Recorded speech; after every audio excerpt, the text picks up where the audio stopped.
1 대표 자격으로 가지고 나온 종목은 반도체 장비 종목인 테크윙을 가지고 나왔습니다. 제가 반도체 장비는 제가 GST라는 회사를 좀 추천해 드렸었죠. 그 종목 현재 지금 신고가 잘 가고 있고요. 그 다음에 이제 지난 시간에는 제가 차량용 반도체 회사인 해성 DAC를 언급해 드렸고, 그 다음에 IT 쪽에 폴더블 폰 관련 수혜주로서 KH 바텍과 그 다음에 최근에 세경 하이테크를 언급해 드렸습니다. 그래서 오늘도 이제 반도체 장비 쪽인데요.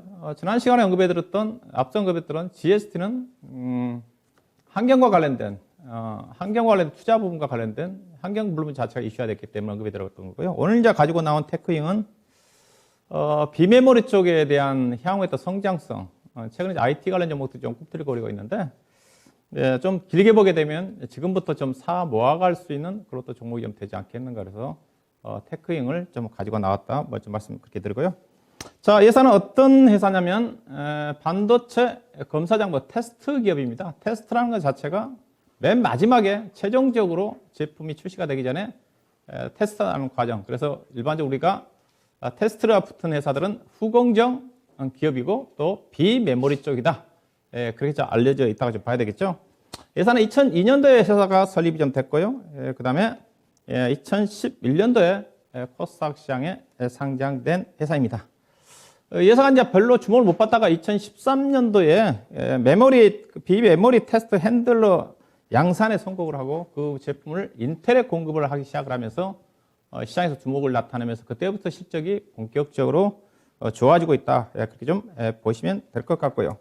자, 회사 저 표를 좀 보면서 보도록 하겠습니다. 회사의 매출 비중을 좀 보셔야 되는데, 이 파란색 부분 자체가 2016년도 이후에 테스트 핸들러 부분인데요. 회사는 거의 테스트 핸들러가 주력 제품이라고 보시면 될 것 같습니다. 글로벌 시장 점유율 1위 기업이라고 보시면 될 것 같고요. 국내 회사로 따지면 상장회사인 JT라는 회사가 있습니다. 이게 테스트 핸들러 부분 자체가 매출이 가장 많고, 그 다음에 이제 많은 그 부분 자체가 COT라고, Change of Kit라고, 관련 부품 쪽이라고 좀 보시면 될 것 같습니다. 그 비중이 18.8% 정도 되고요. 그 다음에 이제 PCB 설계 자회사가 하나 있는 회사가 있는데, PCB 설계와 관련된 비중과, 그 다음에 ENC 테크놀로지라는 자회사가 있는데, 디스플레이 장비와 관련된 부분이 각 10%를 차지한 회사다. 그래서 회사 주력 제품 자체는 테스트 핸들러고, 테스트 핸들러가 비메모리 공정 과정에, 후공정 과정에 꼭 필요한 제품이다. 그렇게 보시면 될 것 같고요. 자, 이 회사의 주요 거래처를 보시면 될 것 같은데, 이 회사 거래처입니다. 이게 이제 그 가장 비중이 많은 게 이색이죠. 맨 아래쪽 38%가 미국에 있는 마이크론 테크놀로지 회사입니다. 그 다음에 두 번째로 비중이 많은 회사가 단일 기업으로 따지면 SK 하이닉스가 11%예요. 그 다음에 미국에 있는 웨스턴 디지털, 랜드 회사죠. 위주의 랜드 쪽의 회사의 웨스턴 디지털입니다. 그래서 보시게 되게 되면 삼성전자가 없잖아요. 세대 반도체 삼성전자와 거래 관계가 없으면서도 회사가 실적 성장이 전개되고 있다. 북미 쪽에 대한 매출 비중이 43%고 SK 하이닉스가 10%대고, 기타는 여러 가지 회사 이제 반도체 후공정 관련된 국내에 이따 보시겠지만은 국내 기업들, 삼성 디스플레이라든가 LG 디스플레이라든가 하나 머티리얼즈라든가 여타 다양한 기타 디스플레이 관련 제품적인 매출 비중이 46%를 차지한다. 그렇게 좀 보시면 될 것 같고요. 이 회사의 그 주요 주주입니다. 주주. 국민연금이 현재 개인 대주주가 12.6% 많지가 않고요. 국민연금이 8% 정도 가지고 있고요. 그 다음에 이 회사 종속기업으로 오른쪽에 보시게 되면 ENC 테크놀로지라는 회사가 있는데, 회사는 이제 디스플레이 장비 위주의 장비를 공급한 회사고, 그 다음에 회사 중국 법인이 있는 회사고, 그 다음에 FSL이라는 회사가 있는데 지분 50%를 가지고 있죠. 회사는 공장 자동화와 관련된 설비를 공급한 회사고요. 그 다음에 트루텍이라는 회사는 PCB 설계 회사다. 그 회사를 연결 종속기업 자회사로 보유를 하고 있다. 그렇게 회사를 이해하시면 될 것 같습니다. 자, 그렇다면 이 회사의 이제 추천 포인트는, 첫 번째는 반도체 테스트 시장에 대한 성장성입니다. 성장성인데, 이게 이제 글로벌 시장의 왼쪽 부분 자체가 글로벌 시장의 반도체 검사 장비 자체가 이제 테스트라고 했으니까 검사 장비의 시장 규모입니다. 2019년도에 글로벌 36억 달러에서 2025년도에 60억 달러 정도까지 성장을 할 거다. 연평균 약 8.8% 정도의 완만한 성장을 할 거다 보고 있죠. 그다음에 이제 오른쪽은 검사 장비 쪽입니다. 회사 관련된 테스트 핸들러를 중심으로 한 후공 쪽의 검사 장비 쪽에 대한 시장 캐파 자체가 2010년도 기준에서 약 1조 6천억 정도가 좀 되는데 올해는 지금 2조 6천억 정도, 그 다음에 2025년도에는 3조 6천억 정도까지 지속적으로 성장할 거다. 검사 장비 시장 자체는 전체 국내 시장 자체도 글로벌 시장과 비슷하게 약 9% 정도의 연평균 완만한 성장을 할 거라는 그런 어떤 전망이고요. 그 다음에 두 번째는 이 회사가 주력 제품 자체가 메모리 테스터거든요. 현재 예사가 돈되고 있는 쪽은 메모리 쪽입니다. 메모리 쪽이 있고 예사 이제 이따 정하겠지만 예사 포인트 자체는 메모리 쪽의 안정적 성장과 함께 향후에 삼성전자를 중심으로 한 비메모리 쪽의 투자 확대에 따라 가지고 비메모리용 테스트 핸들러 자체가 예사 성장 모멘텀인데 우선 예사가 메모리 핸들러죠. 파란색입니다. 메모리 핸들러 자체는 크게 성장하지는 않습니다. 근데 이제 비메모리를 중심으로 해가지고 앞으로 특히 이제 비메모리 분야 자체가 작년부터 시장이 형성되기 시작해서 올해 같은 경우에 작년 대비해서 거의 100% 가까이 성장을 했더라고요. 올해부터 시작되면서 내년도부터 해가지고 특히 이제 DDR5가 전환되는 그 시점부터는 더 크게 성장을 한다. 그렇게 보시면 될 것 같고요. 그다음에 다음 편을 보시게 되면 비메모리 쪽입니다. 앞서 얘기했다시피 메모리 쪽은 꾸준하게 성장을 하는데 현재 시장의 이슈 자체가 비메모리 쪽이지 않습니까? 최근에 뭐 여러 가지 반도체 부족 부분 자체는 비메모리 쪽과 관련된 부분이고 최근에 삼성전자 이재용 회장이 미국에 간 것 자체도 파운드리 반도체 중심의 비메모리 쪽에 투자를 염두에 두고 간 거지 않습니까? 그래서 삼성전자도 2030년차인가요?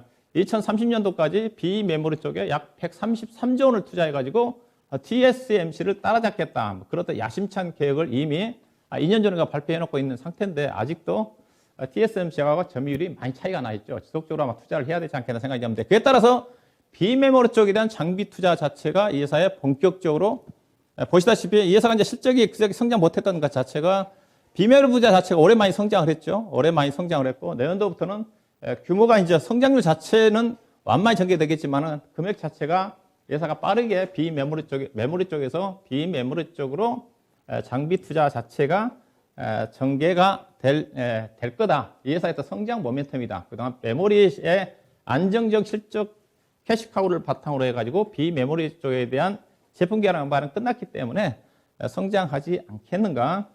그러다 전망이고요. 그 다음에 이제 포인트는 DDR5입니다. DDR5 전환에 따라 가지고 이 회사가 또 실질적으로 수혜를 좀 받을 건데 최근에 11월 4일 날 인텔이 CPU 출시와 함께 DDR5 전환을 본격적으로 전환하기 위해서 인텔이 엘더데이크인가요? 엘더데이크를 좀 출시를 했어요. CPU를. 이에 따라서 DDR5 전환 자체가 본격화되지 않겠는가.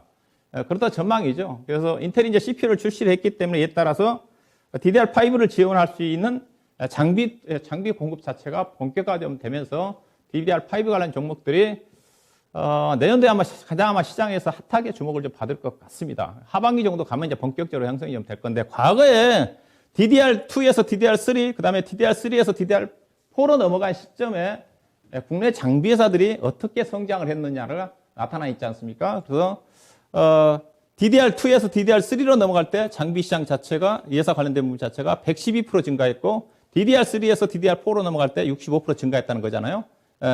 메모리 테스트 같은 경우도 마찬가지고 메모리 테스트 같은 경우도 핸들러 같은 경우도 DDR2에서 DDR3로 넘어갈 때 297% 매출액이 증가했고 DDR3에서 DDR4로 넘어갈 때 22% 증가했기 때문에 이번 DDR5 전환에 따라 가지고 내년도부터 본격적으로 전환에 따라 가지고 예사를 중심으로 한 비메모리 쪽과 관련된 이렇게 DDR5와 관련된 기업들이 실적 성장이 본격화되지 않겠는가. 이에 따라서 검사장비 투자 자체도 본격화될 가능성이 크다. 일단 그렇게 좀 보시면 되겠죠. 그 다음에 회사의 강점 포인트입니다. 회사 포인트. 앞서 얘기했다시피 회사가 여러 가지 다양한 국내외 네트워크를 형성하고 있다는 거죠.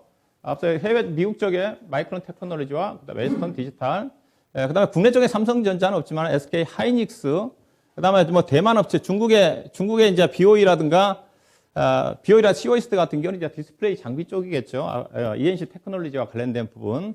그다음에 국내 여러 가지 하나 머티리얼즈와 관련된 패키징 회사들이죠. 이제 패키징 회사들한테 이제 패키징 회사들도 DDR5로 전환됨에 따라 가지고 기계를 다 바꿔야 되거든요. 이제 그런 쪽에 회사가 DDR5에 전환에 따라 가지고 장비를 공급할 수 있다. 그래서 매출처가 상당히 다변화되어 있다는 것 자체는 회사가 실적 자체가 안정적으로 확보할 수가 있다. 여기다 보다 삼성전자가 아직 거래는 형성되고 있지는 않지만 만약에 삼성전자와 관련되어 가지고도 추가적으로 거래 관계가 형성이 된다면 이 회사의 실적 성장폭 자체는 상당히 가파르게 전개가 되지 않겠는가. 일단 그렇게 좀 이해를 하시면 될 것 같습니다. 다음은 실적인데요.